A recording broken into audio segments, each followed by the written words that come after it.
CBS News chief Washington correspondent and Face the Nation anchor John Dickerson is with us. Good morning. Good morning, Charlie. We'll turn to the testimony of the Attorney General in a moment, but first, this idea of firing Mueller.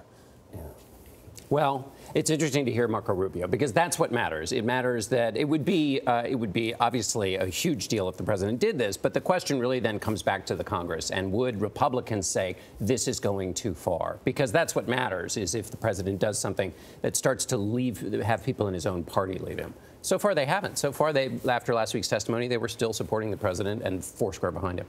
And when you turn to the Attorney General and his testimony, what do you think is the most important thing we might get from him that will add to the Comey-Trump conflict? Well, what we get from him, they may not get much from him, because on the Comey-Trump area, he will likely say executive privilege. And basically, my conversations to the president about this and any area around it are privileged. The question then would be, what about his conversations with Comey himself? And that'll be interesting. In other words, James Comey asserted a lot of things about what the Attorney General did or didn't do, and the Attorney General could stand up for himself, and that area we might actually get some information. He's a former colleague. How do you think he'll be treated today? Well, that'll be interesting to watch. I mean, there was a lot of deference given to James Comey from Republicans and Democrats last week.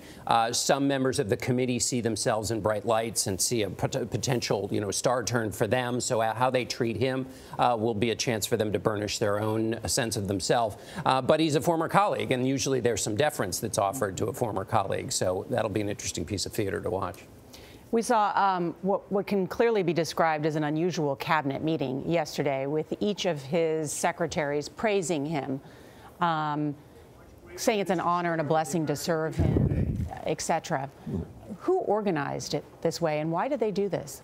Well, it was an extraordinary bath of adulation. I'm not sure what the organizing principle was. It was clearly a public relations effort to bolster the presidency. What's interesting is, I mean, not only imagine if that were used to talk about the agenda for the forgotten man that the president ran on, to talk about the opioid crisis, to talk about things that were being done for the people that elected him, as opposed to just merely offering praise after praise. Well, in fact, the president himself said never has there been a president, with few exceptions, who's passed more legislation, who's done more things. That's just not true. There isn't a major piece of legislation that's been passed. There are the pieces of legislation, to the extent the big ones that have passed are ones that basically were passed through the Congressional Review Act, which is basically something that they had preloaded before this presidency. So on his big agenda items, they have not come through. And that's right. This is another claim that bears some challenge. John Dickerson, thank you.